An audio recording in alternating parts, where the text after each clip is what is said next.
Well, hello, everyone. Welcome to another episode of Bring On the Blitz with your boys, Poppy, leading the charge today, Rios, nobody cares, and then Carlos, nobody definitely cares. Uh, but Wow. today we're talking about our top 10 quarterbacks going into the season. I'll explain that a little bit, how it's going to work in a minute, back after our intro.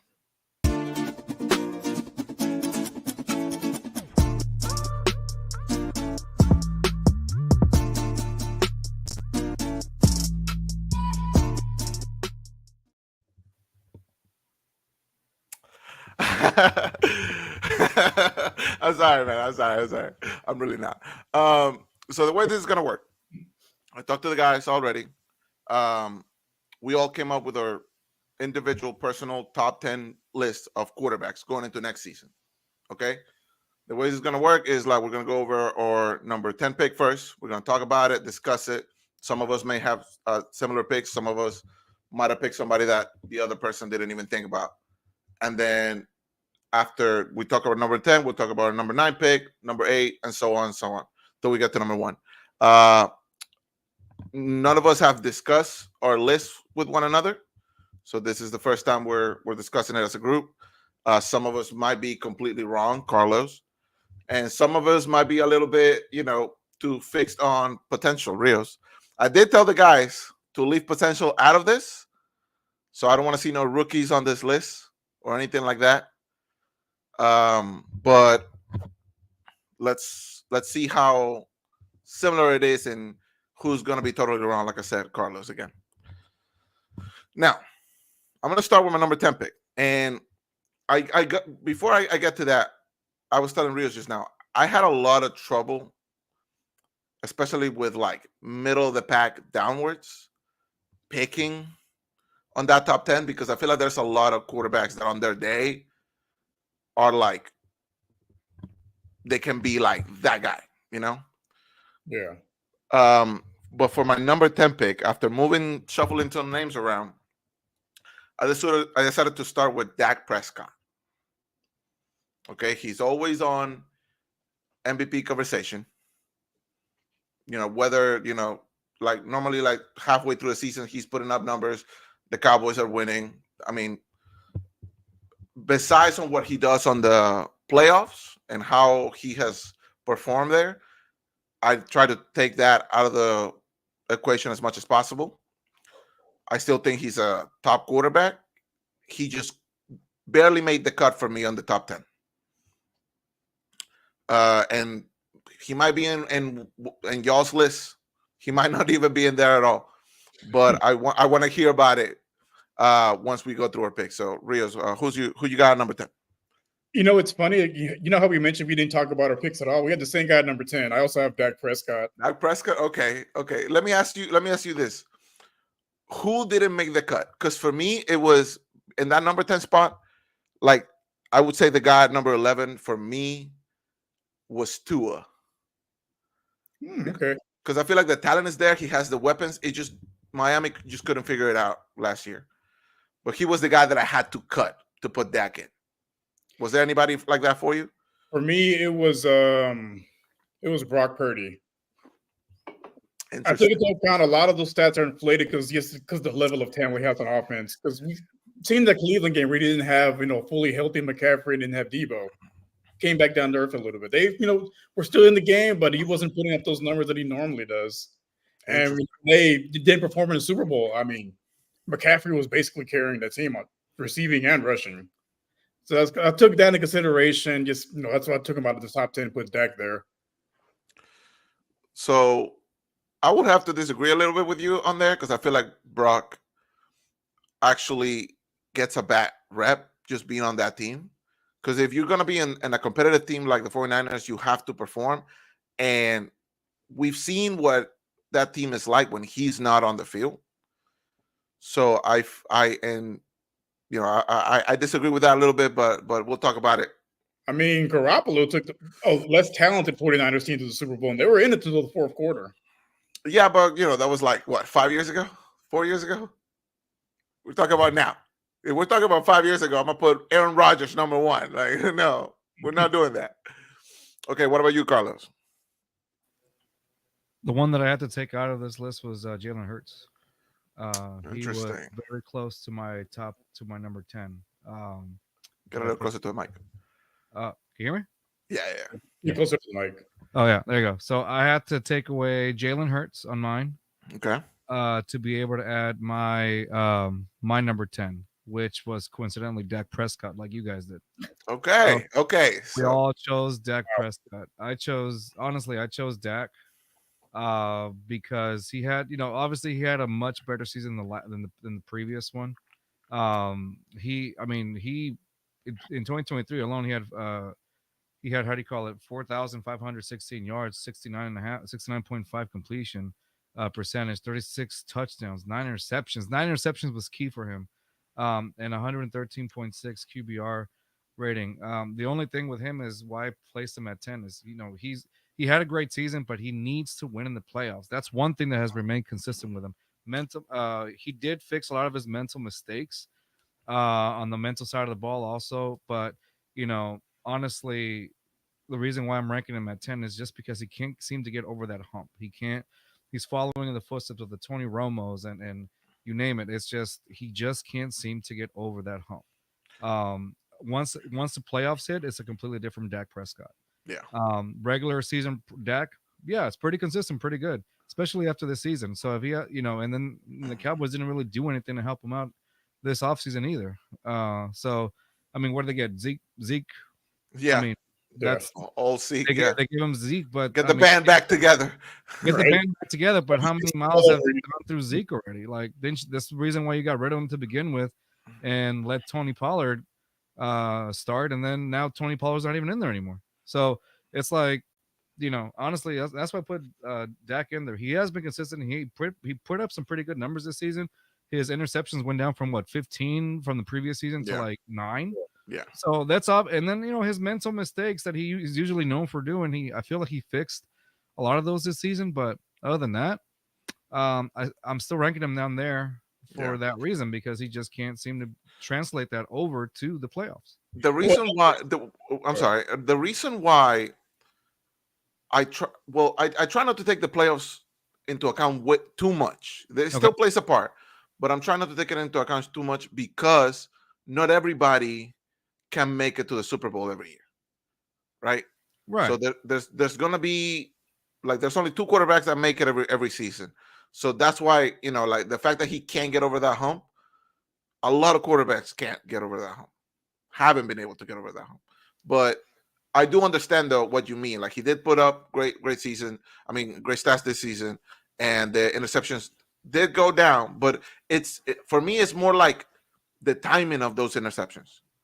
It's always in like close games where, like, maybe the Cowboys are like one possession behind, or like just trying to kill the game, and then that interception kind of turns the game on its head.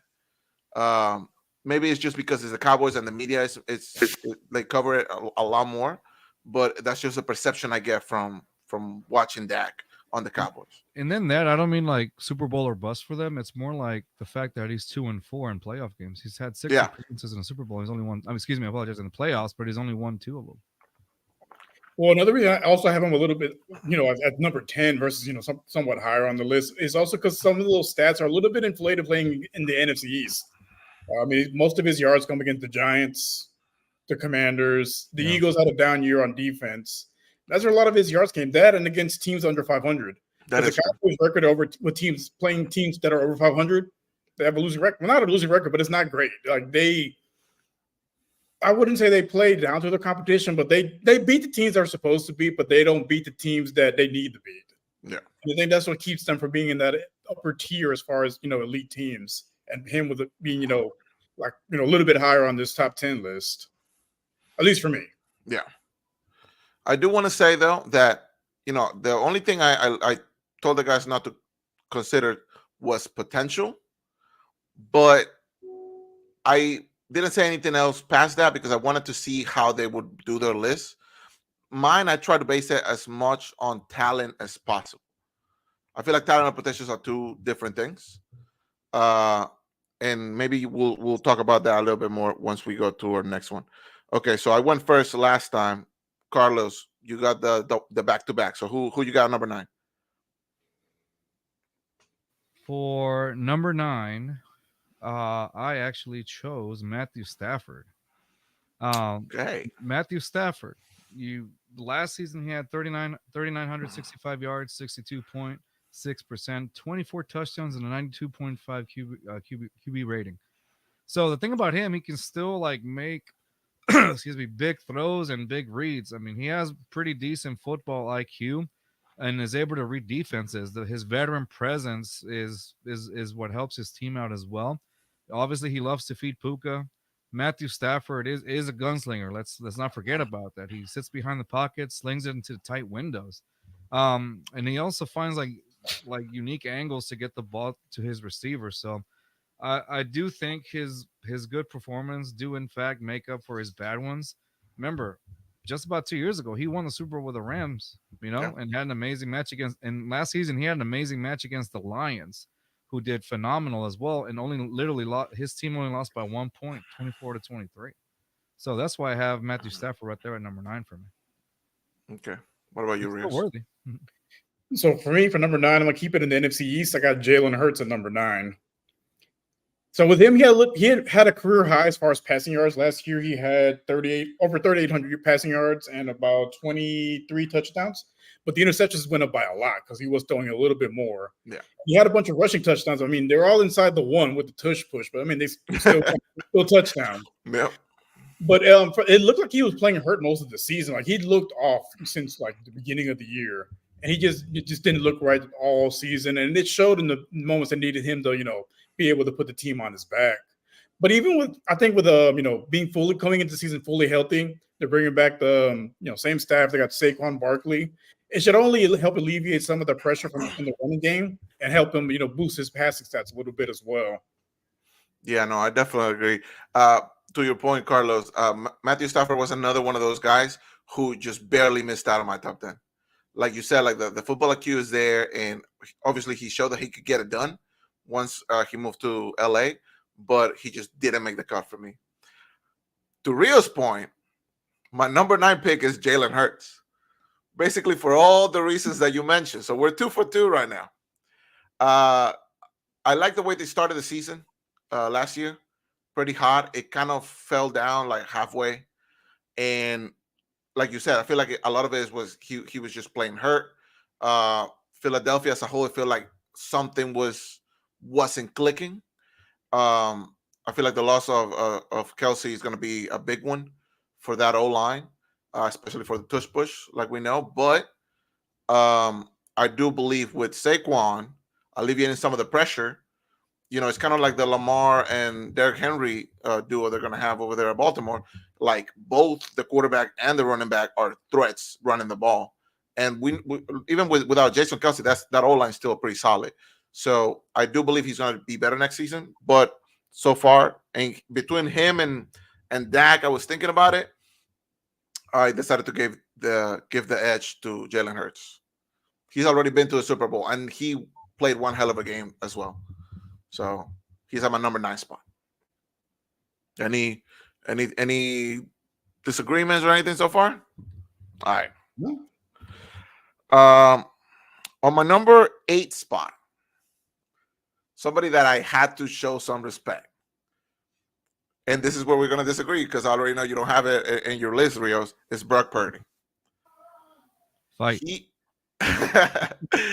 I feel like I said earlier, even when you're part of a system, you have to fit the system. And the quarterback is the most important piece in any system when we're talking about football. Like you said that McCaffrey was carrying the offense on that game. He made a couple of clutch throws during that game that you couldn't ask from most of these quarterbacks. Like at times, he's maybe not like the needle mover that's gonna give him that championship, but he's one of the reasons why they are staying competitive. going against Mahomes in the Super Bowl, he's already been there. He's already done that. It's a tough ask. I feel like Brock Purdy, he's still young. He's still in the rookie contract. And I feel like for the 49ers, if they could just figure it out, I feel like they're one step away from figuring it out and winning it all. And I feel like Brock Purdy is a big part of that. Yeah, the problem is the quarterback. No, I do not think so. I do not think so. You got an all-pro tight end, all-pro receivers, all-pro running back, multiple all-pros on the defense. Well, they went against Patrick Mahomes. They went against Patrick Mahomes, and I'm sure he's going to be like on the higher end of most of our lists. So, well, I think in our group chat during the Super Bowl, I mentioned like the game-changing quarterback scored a touchdown. The game manager scored. Remember though, the thing that turned the tide on that Super Bowl was that punt, the punt that bounced off of the dude's foot. Oh, yeah. Of the dude's foot. Like, if that doesn't happen, I feel like the 49ers take it. And we'll be having a much different conversation right now. So that was my number 8. Who you got, Rios? So it's funny that you have him. So I have Jared Goff at number 8. The guy that went against the title game. Yeah. I mean, he's had a career resurgence playing in Detroit, which, I mean, no one saw coming. Like, I think it's one of the few times in NFL history where a trade actually works out for both teams. Both teams, yeah. The Rams, they got a Super Bowl. The Lions were a game away. The Lions are fun to watch now. They were 3 points away. Really, they kicked those 2 field goals. It's the Lions in the Super Bowl, and then the world ends the next day. We don't even make it to kickoff. Oh man. No, but like he had a career year last year. Like he had almost 4,600 yards, 30 touchdown passes, 12 interceptions. Like he looked like a completely different guy. And I think with a lot of these quarterbacks, what kind of hurts them sometimes, especially with the younger guys, is they don't have a coach that believes in them. Goff's not on the younger side, but he went to a place that actually wanted him, that believed in him, and put pieces in place to help him succeed. And he's elevated that team. And they're going to be, as long as he's healthy, and as long as they don't have any major injuries, they should be, fighting for the NFC title game this year as well. We'll see. What about you, Carlos? Who you got? For my next one, I actually chose number 8, Jordan Love. Jordan Love was not on my list. Jordan Love, and the reason why I chose Jordan Love shined through towards the end part of last season. Like Jordan was just playing lights out. His growth throughout the season is just crazy and phenomenal. He deserves flowers, honestly. I mean, that's what I think. He deserves some flowers on that. Love was missing throws, and like receivers were missing assignments and hitting the wrong landmarks. And then even when Love was doing what he was supposed to do, but it just seemed like the Packers weren't on the same page towards the beginning, and then they just finally clicked. Jordan Love looked great towards the latter part of the season. I really do want to see if there's some consistency. I can really see Jordan Love being up there. So that's why I chose him on there, just because of what he was able to do towards the latter part of the season. Obviously, if he's able to continue it, then I feel like that proves my point on that one.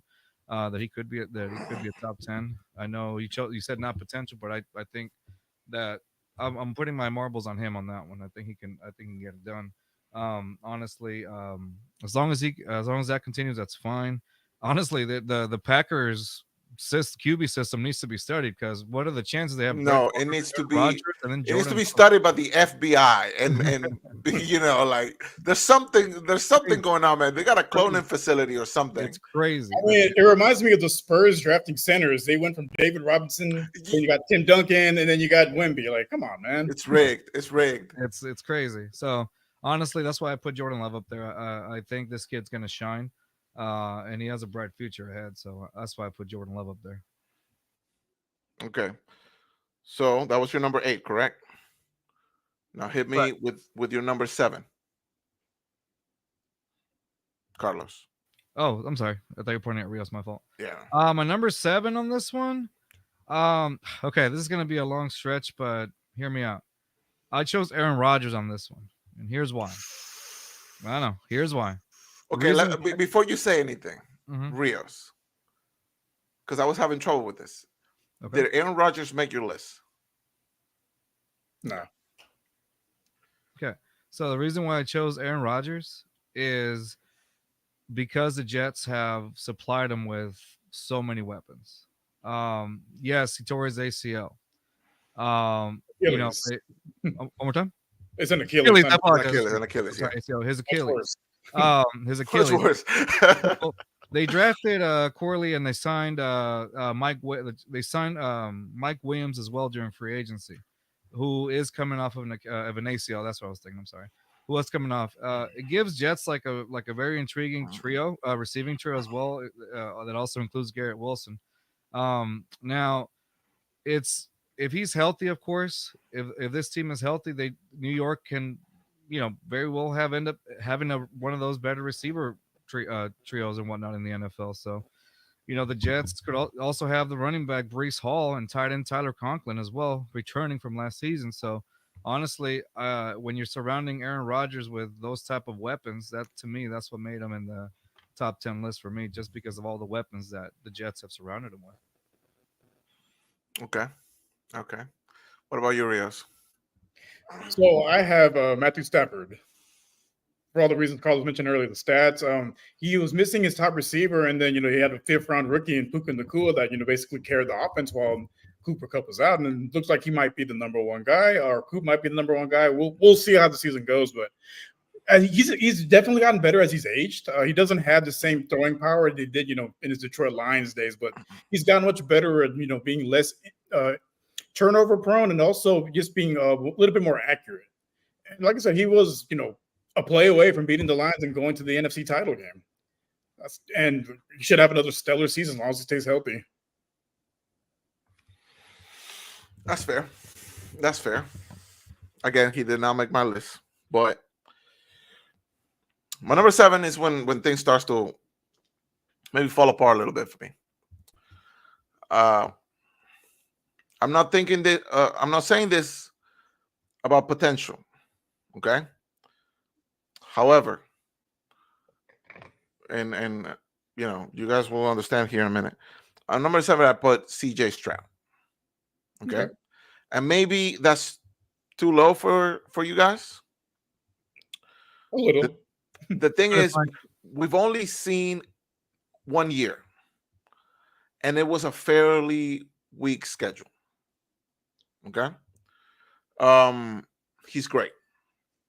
He's great. The passing is there, the accuracy is there.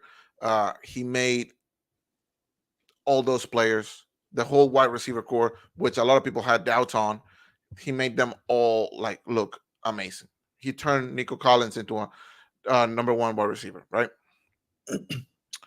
And now with Stephon Diggs and all the weapons that we've mentioned in other shows that Texans have brought in for him, I feel like he's only going to get better. However, this year the schedule is twice as hard, so I'm still holding my him to let's prove it now, because we've seen a lot of rookie quarterbacks start off great and then fall off shortly after. I'm not saying that that's going to happen to him, but I feel like I need to see just a little bit more for him to crack that top 5 for me personally. Because when I was making that list, I was like, okay, let me not be biased. Let me try to think this through. And there's a lot of quarterbacks that are maybe just as talented. Maybe they've proven it for a longer period of time, obviously. So that's why he's at number 7. So you guys can, chew me out in a second. No, that's a fair spot. I think I don't know about Carlos, but I have him close to where you have him. Okay, we'll get to that. So he was on my number 7. I'm my number 6, Jared Goff. Okay. And only because the Lions were good. Like you said, there were a couple bad decisions away from making the Super Bowl. I feel like he's had a longer career. He's been more consistent. We've seen more of him, and then we've seen what he can do when he's in a good situation. Right? We could argue that CJ's in a good situation right now, and it's only getting better. I feel like Goff got into the Lions, which the trade turns out that it's been favorable for both sides. But let's be honest, nobody thought that the Lions were going to be this good this quick, right? And I feel like he was a big part of that. So that's the only reason why I have him ahead of CJ. I believe that by the end of next season, I'm gonna have a completely different view about it, because I'm gonna have a bigger sample size for CJ Stroud and the Texans. But that's the only reason why. Sure. And then oh man, I want to get to my number 5 pick here in a minute. But okay, Rios, who you got at number 6 or number 7? I mean, No, it's 6. Is it 6? Yeah. Okay, who you got at number 6? At 6, I got Justin Herbert. He had a little bit of a down season and he was injured last year, but he's one of the few quarterbacks in NFL history to throw for over 5,000 yards. I don't think he'll do that again, especially under Jim Harbaugh, just because he likes to run the ball a lot. Well, they're probably going to focus a little bit more on the power game like they did in Michigan. But he should still the talent is still there. He's just had the unfortunate luck of being on some historically bad defenses. Like they average 35 points, but the defense will go up like 37. It's kind of hard to win games like that. So he doesn't have the postseason success because they can't get there because they can't get there. Yeah. But he's put up stats. He's not the most accurate as far as not accurate, but what's the word I'm looking for? Sometimes he makes boneheaded mistakes and throws into triple coverage because he trusts his arm a little too much. But I think if he gets older, he'll start to realize, hey, you know what? Take the check down, take the safe throw, and just live another down. I feel like one of the reasons why he does that a lot, though, is because, like you said, the defense kind of lets him down. It kind of has to. So he's kind of having to force it, force the game, force the team to make a play, just so he can still keep the team competitive in the game. So it's hard to judge him on that, but I understand why you do. Yeah. Carlos. All right, so my number 6, I'm actually gonna have to go with Josh Allen on that one. The reason why I ranked him so low.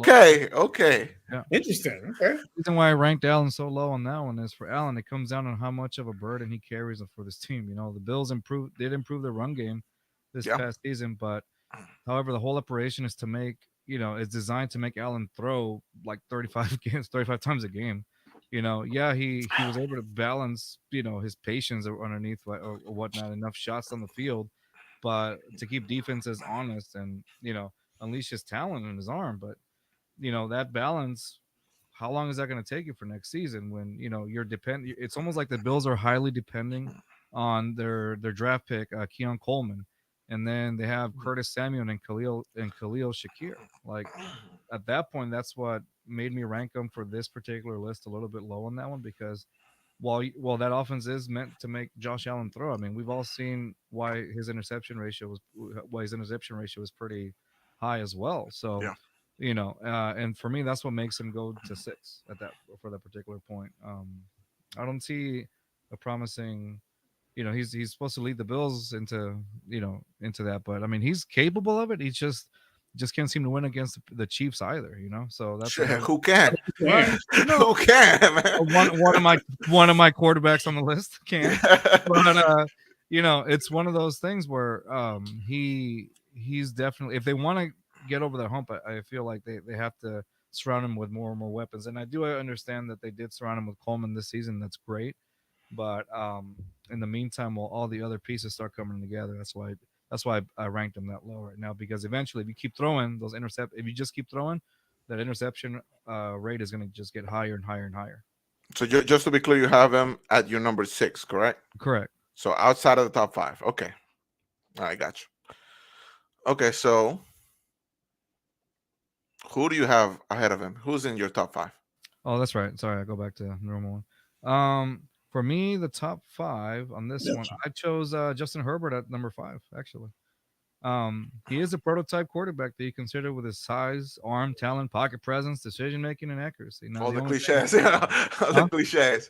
Yeah, all the cliches of it. It depends how you see it, really. But honestly, I like Justin Herbert's arm. I think it's going to be fine. And, now that you're going to surround him with Jim Harbaugh, to steer the ship. I mean, Jim Harbaugh has consistently won just about everywhere he's gone. You know, Stanford, Michigan, and then San Francisco as well.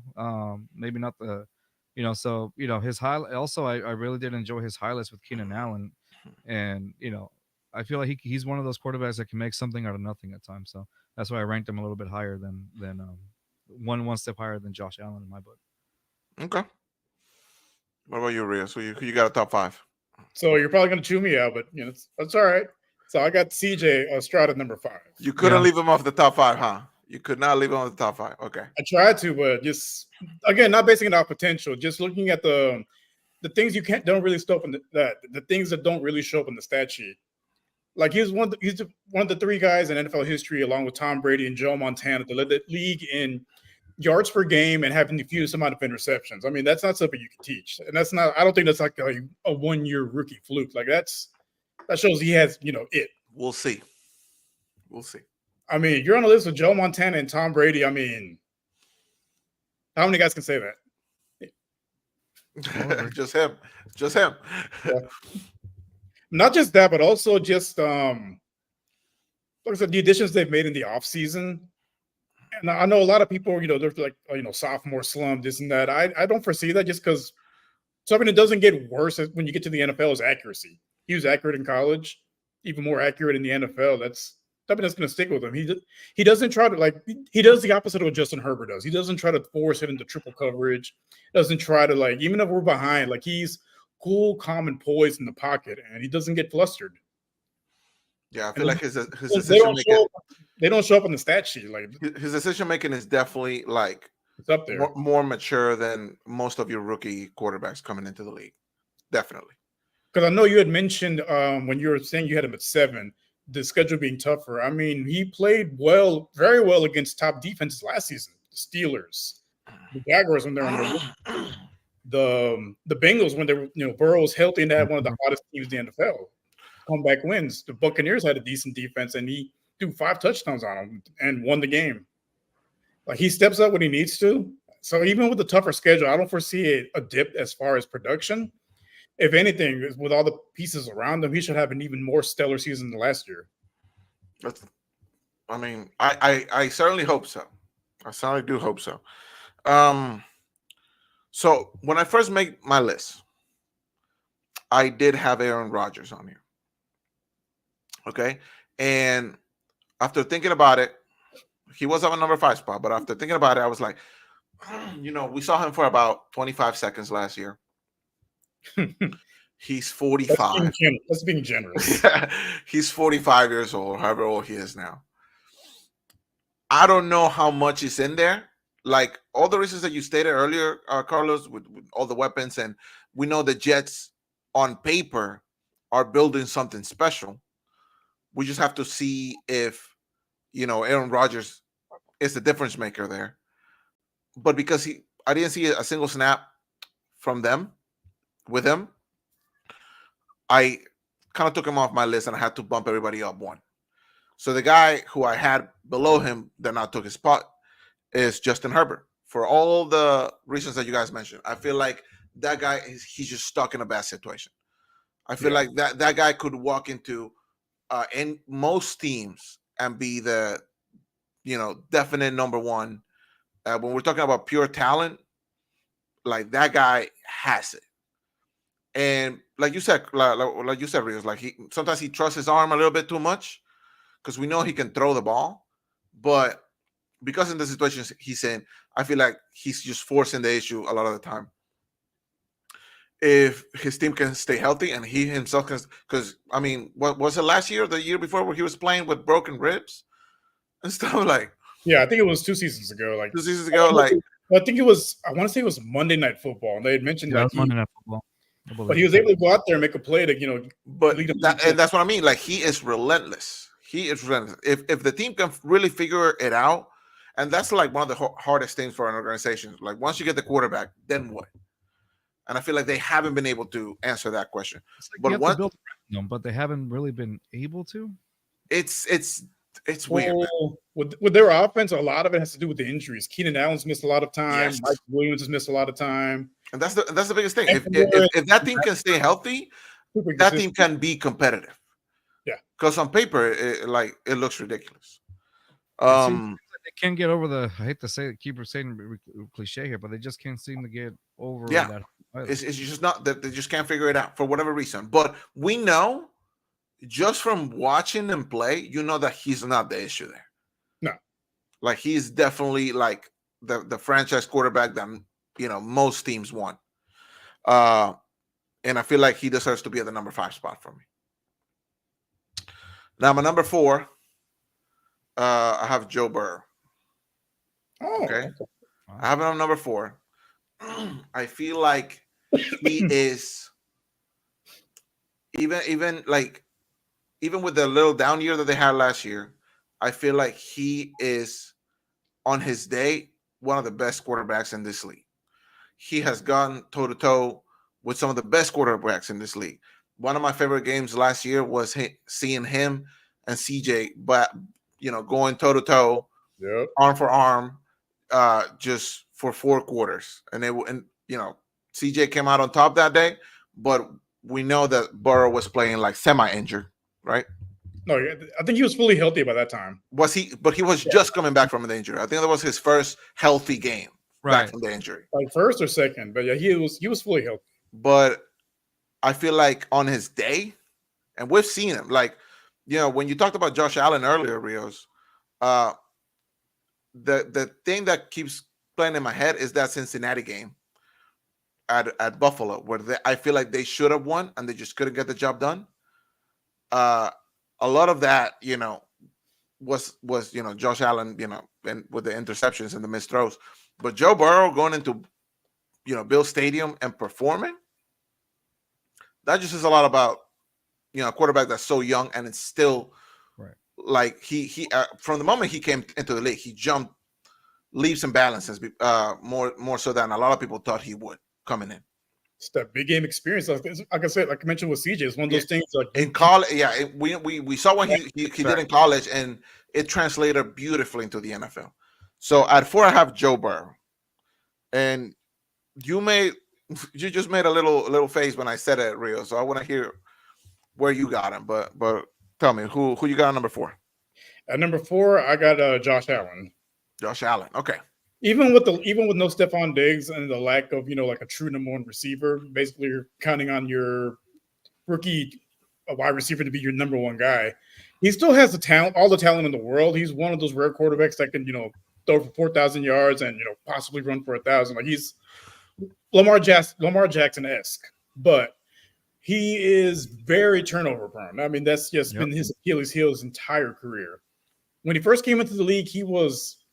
Well, I remember watching him on draft, and I was like, "This guy was in the first round," like because they showed his highlights, and I'm like, I don't see it. But he's year by year, he's gotten better and better, and he definitely flourished a lot under Bill Dable, and he helped him become the quarterback that he is. But I think even with missing all those pieces and then focusing more on like a power running game, the talent's still there. He has the capability of taking over any game with either his arms or his legs. That's why I have him in at number 4. That's fair. What about you, Carlos? Who you got on number 4? So at number 4, I actually have CJ Stroud. Damn. CJ Stroud, phenomenal rookie season. One of the lights where no NFL, nobody has really seen him in such a long time. He's one. It's obviously the phenomenal season he had. He's going into this season with a much upgraded team, and CJ is only looking to get better.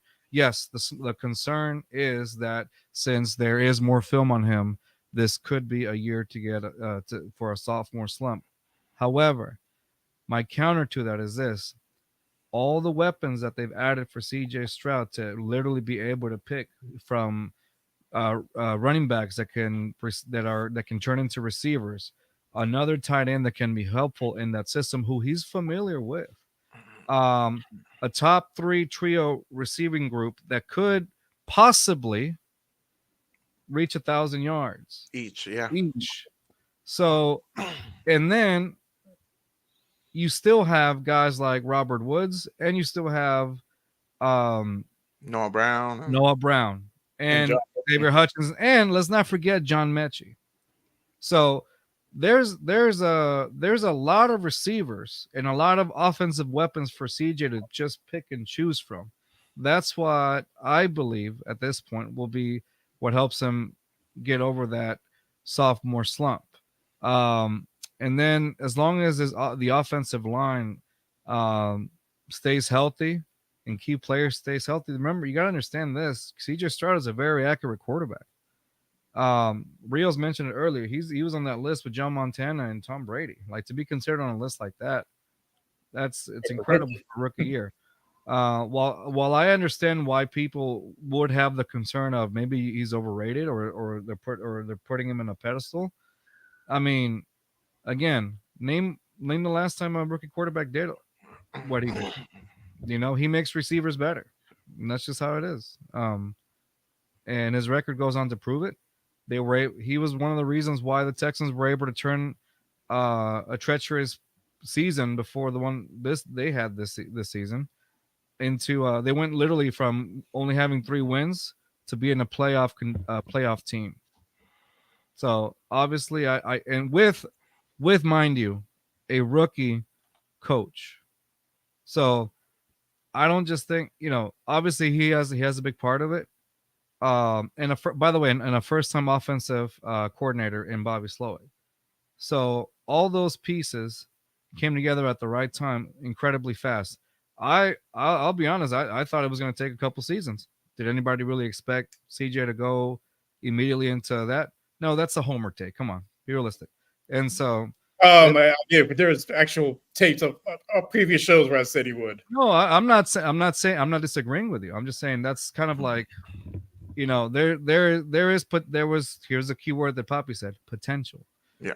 There was plenty of potential, but at some point nobody really knew until even CJ himself said it.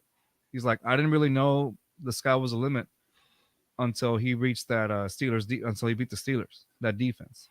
Yeah. So the sky was a limit there. Well, So when I say it was a take, because I was probably one of the most pessimistic people about the team for the last several seasons. So it had nothing to do with a homer. I had to take basically looking at seeing what he did against Georgia. That's an NFL caliber defense. Right. Biggest stages. No, and that's fine. I'm just saying a lot of people didn't really see that. Yeah. I thought, I think one of the safer bets were like, do you remember how Mahomes stayed at what was like a season or something like that? But he was off the gate. CJ was off the gate. That's why some of that uncertainty came in. Yeah, and a lot of the reasons that you mentioned, like I 100% agree with that. Mm-hmm. It's just one season to me is just not enough. That's why I didn't put Jordan Love either. I feel like he's great. And there's a lot of potential there as well, but he's sad for those reasons. Yeah, exactly. But it's just he's not. He's sad. But it's just not like a lot of sample size of him starting like walking out on the field and performing. I'm glad you have him so high, and I'm pretty sure like if we do this next season, if we do our list next season, will you look completely different? I'm pretty sure like CJ is gonna shut up the ranks for me. I feel like number 7 might have been a little bit harsh, but it's just a lot of the guys above him just have way more experience. What's funny is that when I was looking at all the different rankings and things like that to try to compare my own, a lot of people, I mean, I didn't see a single list that didn't have him within the top 10. See, I didn't even look at anything online. I did not want to like get my opinion skewed by any means. Yeah, at all. He was always in top. I mean, there was a lot of them that had him in the top 5. Like a lot of the ones I looked at, he was it ranged from like 5 to like maybe 6 or 7. Like he was right there in right in that tier of like. I knew that he was definitely gonna be in my top 10. I was just trying to find the perfect spot for him, and it was tough. I think anyone outside of Titans and Jaguars fans would have him in the top 10 because they're just. All right. I guess. Do I go back again or no? So you did your number 4. Yeah. Right. Do I go to 3 or no? Damn. Did I lose track? I thought we were like doing like snake, like yeah. So you do back to back. Do it back to back. Yeah. So for me at number 3, I have Lamar Jackson. Actually, okay. Lamar Jackson. Yeah, put him at 3. Lamar Jackson. he's had Zay, his top receivers right now are Zay Flowers, Rashard Bateman, and Nelson Aguilar. Bateman had a healthy season. Is basically expected to play a significant role in the offense. Flowers obviously had a pretty decent rookie standout and shown, he could be a star. Obviously, everybody knows Lamar can run the ball. In case you didn't know, Lamar can run the ball. What? No, So that's pretty clear. What gets me with Lamar Jackson is, sir, this was a quarterback list. This was a quarterback list, not running backs. All right. Yeah. So what gets me with Lamar Jackson is that decision making, throwing into triple coverage and things like that. That to me, that's what he's. And the thing is, it's consistently bad decisions, and I think that's why, I did rank him high because he's proven that he's still a great quarterback. It's just pretty good. He's pretty good. Yeah, he's all right. It is what it is. He's a decision maker, but he can make plays too. That's the thing. It's very difficult for defenses to try to contain Lamar Jackson, and that to me is what puts him in that rank with the top quarterbacks. Now, don't get me wrong. Again, like I told you, I was looking at these lists. I saw him ranked from 7 to 2 to 3, to 4 to 5. Like he was all over the place, just like on the field. It's tough to rank him. I'm not gonna lie. I had trouble. Because a lot of people I feel like they have like this misconception about him, and they won't change their minds about him. That you either think he's a great quarterback or you think he's just like the best of the rest type of thing. Yeah, or a straight up running back. Right, and so I put him up there for those reasons. And again, Zay Flowers was basically his go-to guy. So that was your number 3, correct? That was my number 3. So okay. What about you, Riz? Who you got on your top 3? I also have Lamar at number 3 for the reasons Carlos mentioned. I think, but interesting. His running ability is unique because he doesn't take big hits. People complain about him running a lot, but he avoids taking big hits with his elusiveness and his smarts. Like he'll run out of bounds, he'll slide, like he will take the big hit. Versus Josh Allen, he lowers his shoulder and absorbs. Yeah, he just takes it. Yeah, exactly. Josh Allen has the body size to do that, but I mean, there's only so long you can do that. So those hits, they take a toll. Yeah, and I think he's good. That's one of the reasons I put Lamar over Josh Allen, even though Josh Allen has the better arm. It's just Lamar, his playmaking ability. Just basically watching backyard football at times. Mm-hmm. Yeah. He had a career passing yards. He finally passed over 4,000 yards for the first time in his career. 2-time MVP, but like Carlos mentioned, the decision making. Yeah, it's just, and I don't trust his accuracy, especially come playoff time, because those windows get a lot tighter. Yeah, that's true. My biggest thing is like with the accuracy thing, he's just gonna run the ball. If he can't see the window, if he can't see a window that he believes he can make, he'll just run the ball. But and with the one that first down though. Yeah, that's true. That's why you can't count him out, because regardless, if he knows that he can't throw that, if he can't, then guess what? He's gonna run through. And because by the time, like, unless you have a QB spy on him, like 100% of the time, like you're basically running the risk every snap that is just gonna read the defense and just take off. Right. He's reminiscent of Michael Vick, except Michael Vick was a much better passer. Everybody makes the comparison, and you're exactly right. You're exactly right. Vick he had to change his game once he went to Philadelphia. He was still able to run the ball, but he wasn't running like he was in Atlanta. He learned to become a pocket passer, not a pocket passer, but he learned to win a little bit more from the pocket. But came to them, years later in his career. And if he had did a little bit earlier in his career, we're talking about a different career trajectory. Right. Definitely. So on my number 3 spot, I have Josh Allen. For the reasons that we talked about it in the past, right? Because remember, I have Joe Burrow at 4. I'm guessing, if I'm doing the math right, I'm guessing both of you guys have him at 2. But Josh Allen, for me, Josh Allen on this list. Josh Allen is kind of like Justin Herbert, like the prototypical quarterback. Josh Allen is that and more. The fact that he is able to run the ball the way he does, without fear of getting hit, is commendable, and it's won him a lot of games. Now, we talked about the injury risk that comes to that, and then obviously Buffalo hasn't been able to like really get over the hump. But when you're having to face the Chiefs to Every get year. there. Yeah, to get there is it's not something I can really fault them on. The interceptions are a big thing, but when we're talking about just pure talent, like the guy walks in and changes your franchise trajectory completely. I feel like that guy, like Josh Allen, has that aura.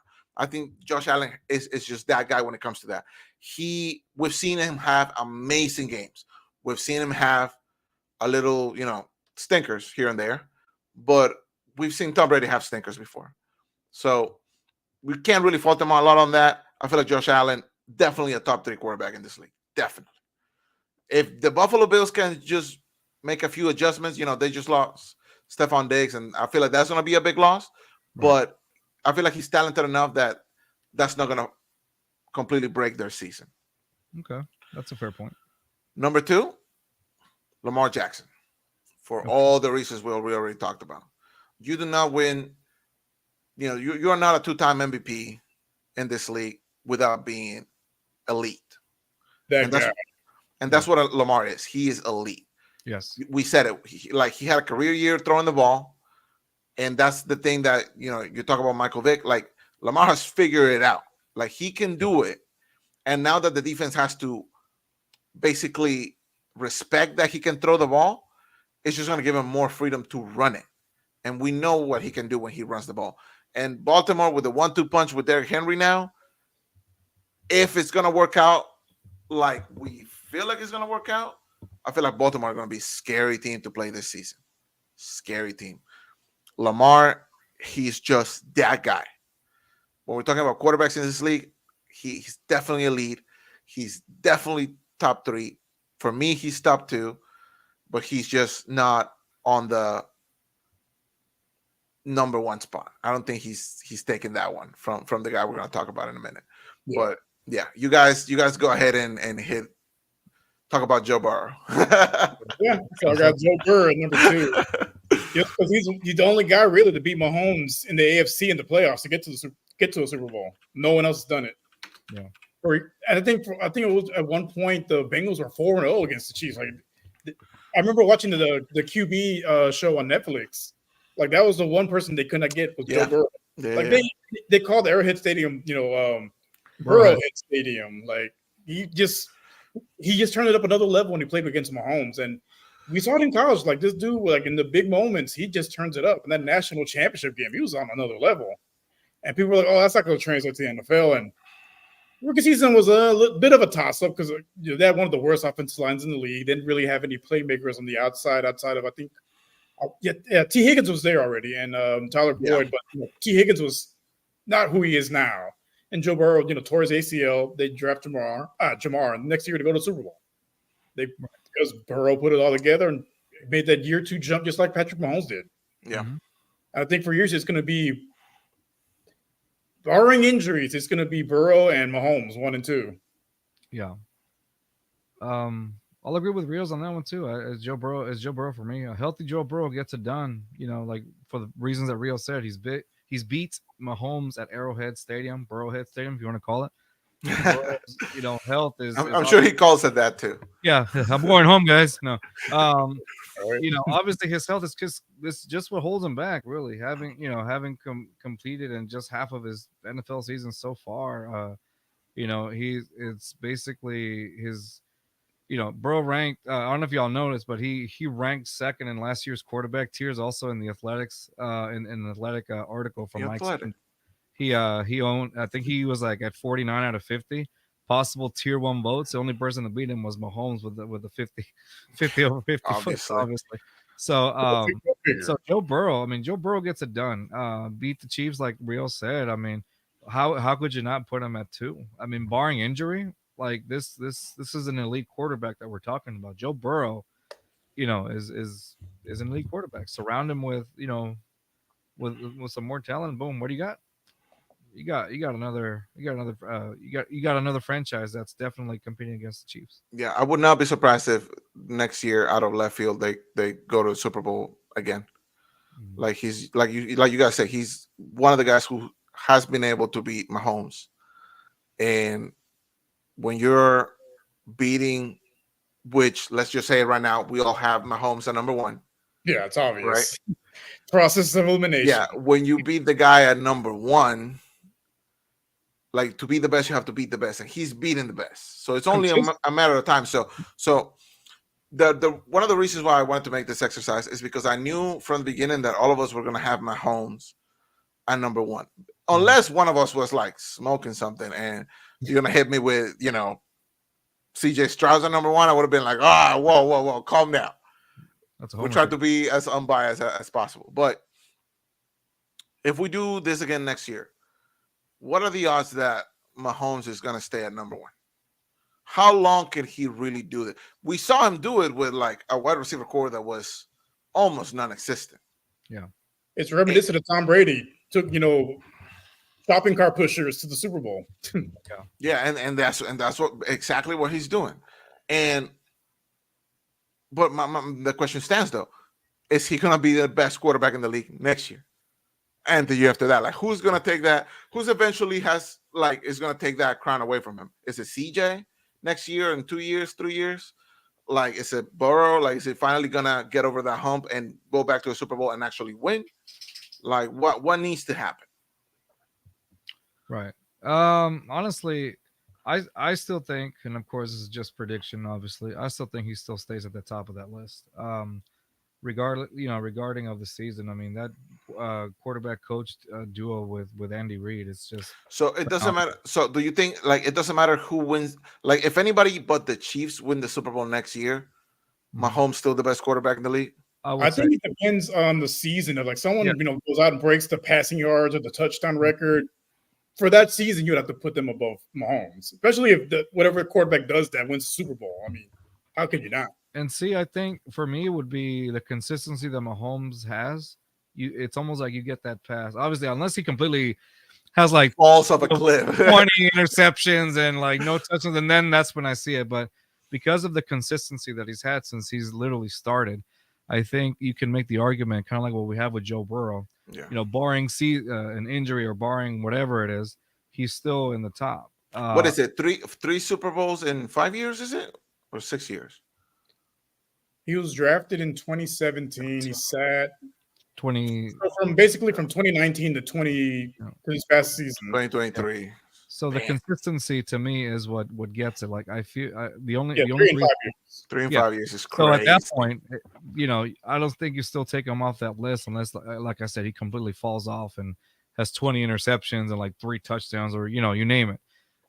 With playing a full season like that, to me, that's what takes him off. You can't just completely deny him after a season, and even then, you still talk. Well, do we take him off or whatnot? So it all depends, really. Like Rio said, if you have somebody breaking it, and even then, I think even if somebody breaks it, that's fine. But consistently breaks it, or is able to do the accomplishments that he did at that point. I mean, we talk about Tom Brady being the top guy. Yeah. So let me paint this for you. Sure. Texans win the Super Bowl next year. We do this list again. Who's number one?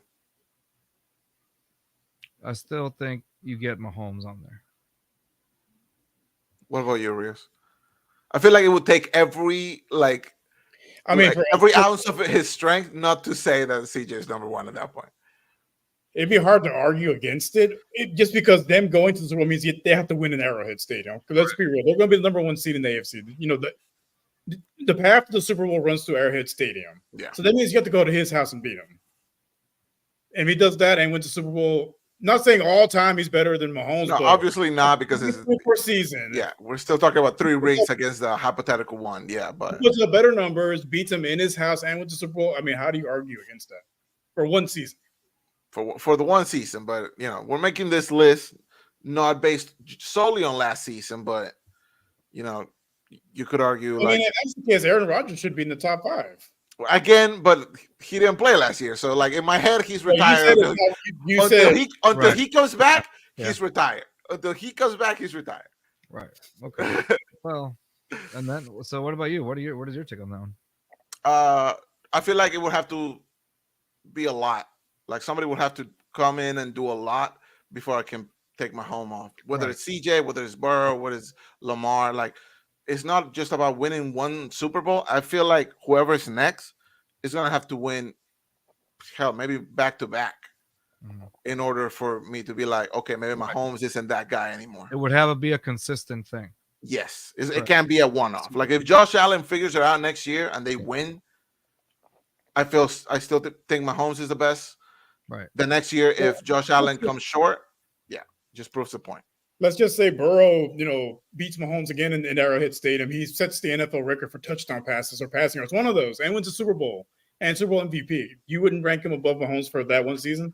Made for that one season. You're in the conversation now. Yeah, you're definitely in that conversation. Because if Mahomes, maybe Burrow breaks the record, but if Mahomes was right there the whole time, it would have to come down to like nitpicking at that point. Pulling hairs. It's almost like, well, look, he had this many yards. Well, he had this many touchdowns. It just puts in the conversation. My point. Yeah. But so did we all choose Mahomes for number one? Yeah, number one. Yeah, definitely. I feel like the top four, it was always going to be. I actually chose. The top four was always going to be those names. Like I said at the beginning of the show, like it was like that bottom half that I had the most trouble with. I didn't even put Matthew Stafford on there. So it's funny. Numbers 5 through 10, I had a hard time putting it together. I knew I wanted at 5, but after that, it's like it was hard. Because I didn't want to like disrespect either, like Jalen Hurts, like I said. I also didn't want to like Jared Goff also was also on my list thinking about. So. Like Jordan Love was in my honorable mentions. Same. Jordan Love was in mine. Tua, like I said, Tua at the beginning. Purdy, it wasn't mine. Like I said, I was just debating between him and Dak for number 10. Yeah. Yep. I just went with a guy that's done more with a little bit less. Not a whole lot less, but he's done more with less than Purdy has. Yeah. But I feel like next year is gonna be. Sorry, it's gonna be a little different. Go for it. Yeah. So hey, don't forget to subscribe to our YouTube channel here at B Blitz Pod, and then also follow us on our X account at B Blitz Pod, just like you see it right then and there. Thanks for listening. Thanks for tuning in, and next week, hopefully back on Thursday. Well, back on Friday. I mean, back on Friday. Yeah. Back on Friday. So. We hope to see you guys there. Like and subscribe, share with everybody, and see you guys next week. Peace, everybody. Peace.